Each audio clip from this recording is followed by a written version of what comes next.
কোরবানির গোশত ফ্রিজ রাখা যাবে কিনা, যারা কোরবানি দেয় সেসব আত্মীয়কে কি কোরবানির গোশত দেওয়া যাবে? অনেকে গোশত না দিলে আবার মাইন্ড করেন, তবুও তাদের প্রচুর গোশত হয়। কোরবানির নিসাব পরিমাণ সম্পদ সম্পর্কে বলবেন, কতটুকু সম্পদ থাকলে কোরবানি করতে হবে? আকিকা না দেওয়া থাকলে কি কোরবানি দিতে পারে? ফজরের নামাজের পর ঘুমানো শরীয়তের বিধান কি? গোপনাঙ্গের লোম পরিষ্কার করলে কি গোসল ফরজ হয়? কোরবানির সামর্থ্য থাকা সত্ত্বেও কেউ কোরবানি না দিলে গুনাহগার হবেন কিনা? মৃত আত্মীয়র নামে কোরবানি করা যাবে কিনা? পেঁয়াজ খেয়ে মসজিদে গেলে কি গুনাহ হবে? পুরুষের আনাগোনা থাকার সম্ভাবনা থাকলে নিকাব পরে নামাজ পড়া যাবে কিনা? কোরবানি করার সময় ওই পশুতে যতজন শরীক থাকে ততজন ব্যক্তির নাম নিয়ে গরু জবাই করা হয়, এটা কতটুকু যৌক্তিক? ঘুমের কারণে ফজরের নামাজের সময় উঠতে না পারলে যখন ঘুম ভাঙবে সাথে সাথে কি নামাজ পড়ে নিতে হবে, নাকি ফ্রেশ হয়ে আস্তে ধীরে পড়া যাবে? আর বিলম্ব না করে আপনাদের যে সমস্ত প্রশ্ন ইতিমধ্যে পেয়েছি সেগুলোর উত্তর দেওয়ার পালা আমরা শুরু করছি। ফাহিম বিনতে ফারুক জানতে চেয়েছেন, পুরুষের আনাগোনা থাকার সম্ভাবনা থাকলে নিকাব পরে নামাজ পড়া যাবে কিনা? জি অবশ্যই, নিকাব পরে সাধারণ অবস্থায় নামাজ পড়া যাবে না, কারণ নবী সাল্লাল্লাহু আলাইহি ওয়াসাল্লাম চেহারা ঢেকে সালাত পড়তে নিষেধ করেছেন এবং নারী পুরুষ সকলের জন্য সেটি সমানভাবে প্রযোজ্য। কিন্তু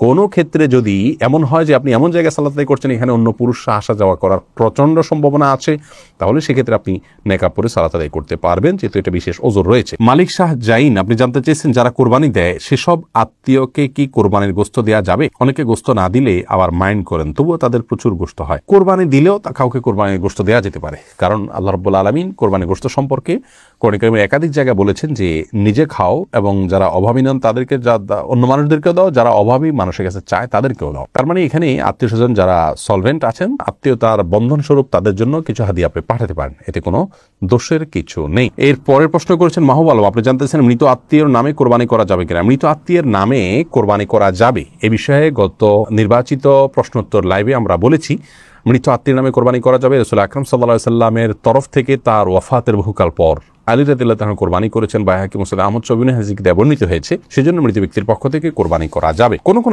উলামা ইকরাম বলেন যে জীবিত ব্যক্তির নামের সাথে অ্যাড করে এটা করতে হবে, যদিও জমহুরগণ সাধারণভাবেই মৃত ব্যক্তির তরফ থেকে আলাদা কোরবানি করার পক্ষে মত দিয়েছেন, জায়েজ আছে। এরপরে নাফি চৌধুরী আপনি জানতে চেয়েছেন, সালাতুত তাসবিহ নামাজ জীবনে একবার হলেও পড়তে হবে, এই কথা সত্যতা জানতে চাই। এ বিষয়ে একটি হাদিস পাওয়া যায়, নবী করিম সাল্লাল্লাহু আলাইহি ওয়াসাল্লাম তার চাচা আব্বাস রাদিয়াল্লাহু তাআলাকে শিক্ষা দিয়েছেন, এই হাদিসটি পাওয়া যায় এবং এই হাদিসের উপর ভিত্তি করে এবং আরো কয়েকটি হাদিসকে সামনে রেখে মুহাদ্দিসদের অনেকেই ফাকাহে কেরামের অনেকেই সালাত পড়াটাকে মুস্তাহাব বলেছেন, যদিও এই হাদিস সনদের দিক থেকে আপনার বিশুদ্ধতার মানদণ্ডে উত্তীর্ণ নয় অনেক মুহাদ্দিসিন কেরামের গবেষণা অনুপাতে।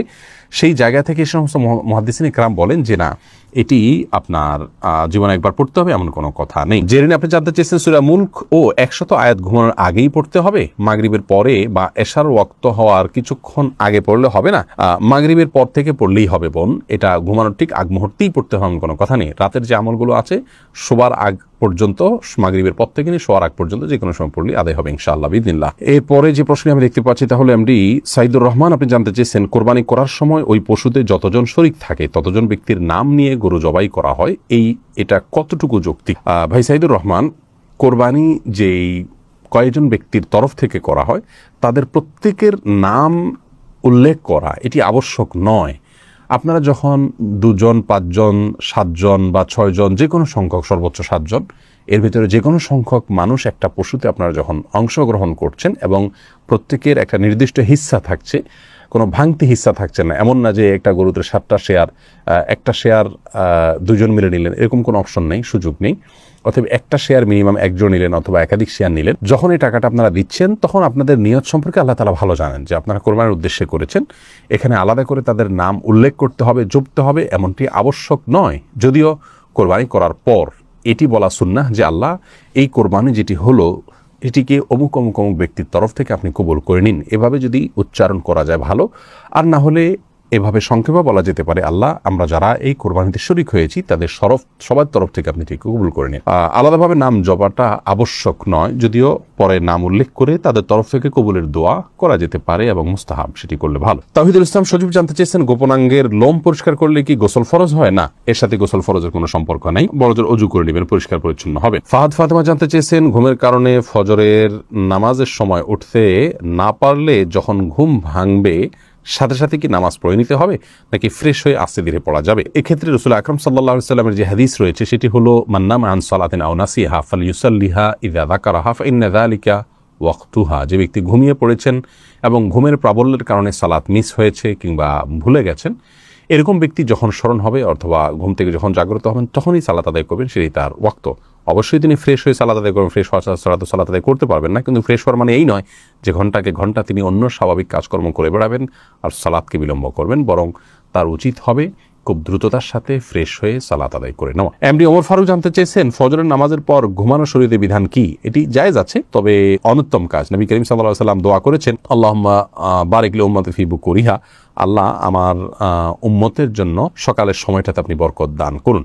অতএব সকালের সময়টাতে না ঘুমানো উচিত বা উত্তম। কেউ অসুস্থ থাকলে ভিন্ন কথা, বৃদ্ধ হলে ভিন্ন কথা। তবে যদি কেউ ঘুমান, তিনি কোনো বড় গুনাহ করেছেন, অপরাধ করেছেন, এই লেভেলের সমস্যা নয়। অনুত্তম আর উত্তমের বিষয়টি এতটুকু। তাছাড়া নবী সাল্লাল্লাহু আলাইহি ওয়াসাল্লাম সকালে ঘুমাতেন না কখনো, সেজন্য এটি সুন্নাতের খেলাফ। ইসমাইল দেওয়ান জানতে চেয়েছেন, পেঁয়াজ খেয়ে মসজিদে গেলে কি গুনাহ হবে? পেঁয়াজ বলতে কাঁচা পেঁয়াজ যদি খান, কাঁচা পেঁয়াজ খেয়ে সেই অবস্থায় মসজিদে যাওয়া নিষেধ, হাদিসে স্পষ্ট নিষেধ আছে। তার কারণ হলো মসজিদে ফেরেশতা থাকে, অন্য মানুষরা আছেন। কাঁচা পেঁয়াজ খেলে মুখে দুর্গন্ধ হয়, সেই দুর্গন্ধ নিয়ে মসজিদে গেলে আশপাশের লোকদের কষ্ট হবে, ফেরেশতাদের কষ্ট হবে, সেজন্য হাদিসে নিষেধ আছে।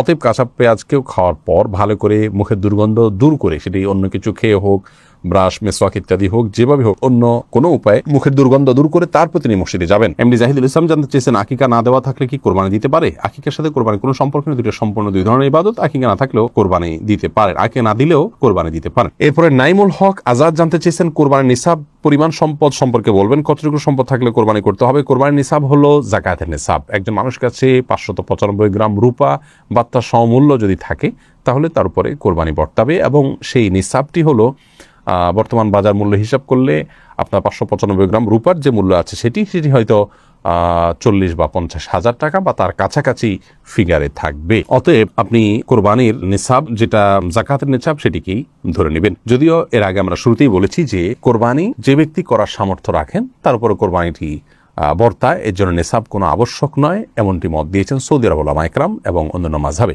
হানাফি মাযহাব বা আমাদের ওলামা ইকরাম বা আমাদের যে স্কুল অফ থট ওলামা ইকরাম ফলো করে থাকেন, সেটিতে আপনার যাকাতের নিসাব হলে তখন কোরবানি আবশ্যক হবে বা বর্তাবে। এমডি সোহেল জানতে চাচ্ছেন, কোরবানির গোশত ফ্রিজে রাখা যাবে কিনা? হ্যাঁ, কোরবানির গোশত ফ্রিজে রাখতে পারেন, কোনো অসুবিধা নেই। তবে ফ্রিজে রাখার উদ্দেশ্যেই যেন কোরবানি না হয়। কোরবানি করার পর গোশত থাকলো, থেকে গেল, সেগুলো রেখে দিলেন ফ্রিজে, অসুবিধা নেই। শামীম আপনি জানতে চেয়েছেন, কোরবানির সামর্থ্য থাকা সত্ত্বেও কেউ কোরবানি না দিলে গুনাহগার হবেন কিনা? কোরবানির সামর্থ্য না থাকা সত্ত্বেও যদি কোরবানি না দেন, তাহলে তিনি গুনাহগার হবেন। ইমাম আবু হানিফা রাহিমাহুল্লাহ তার মত অনুযায়ী, যেটিকে ফলো করেন আমাদের দেশের বেশিরভাগ ওলামা ইকরাম। আর আরাবিয়ান স্কলারদের মধ্য থেকে সৌদি আরবের ওলামা ইকরাম বিশেষত, তাদের এক্ষেত্রে দৃষ্টিভঙ্গি ভিন্ন রকম। তারা মনে করেন কোরবানি এটি একটি সুন্নাহ আমল, যার কারণে কোরবানি যদি কেউ সামর্থ্য থাকার পরও না করেন, তাহলে তিনি সুন্নাহ তরক করলেন, একটি সুন্নাতে মুআক্কাদা বা গুরুত্বপূর্ণ একটি সুন্নাহ তরক করলেন। সন্দেহাতীতভাবে তিনি ক্ষতিগ্রস্ত হলেন, কিন্তু তিনি বড় ধরনের কোনো গুনাহগার হলেন না। যেমনটি আমাদের ওলামা ইকরাম মনে করেন ওয়াজিব তরক করার গুনাহগার হবেন সামর্থ্যবান ব্যক্তি কোরবানি না দিলে।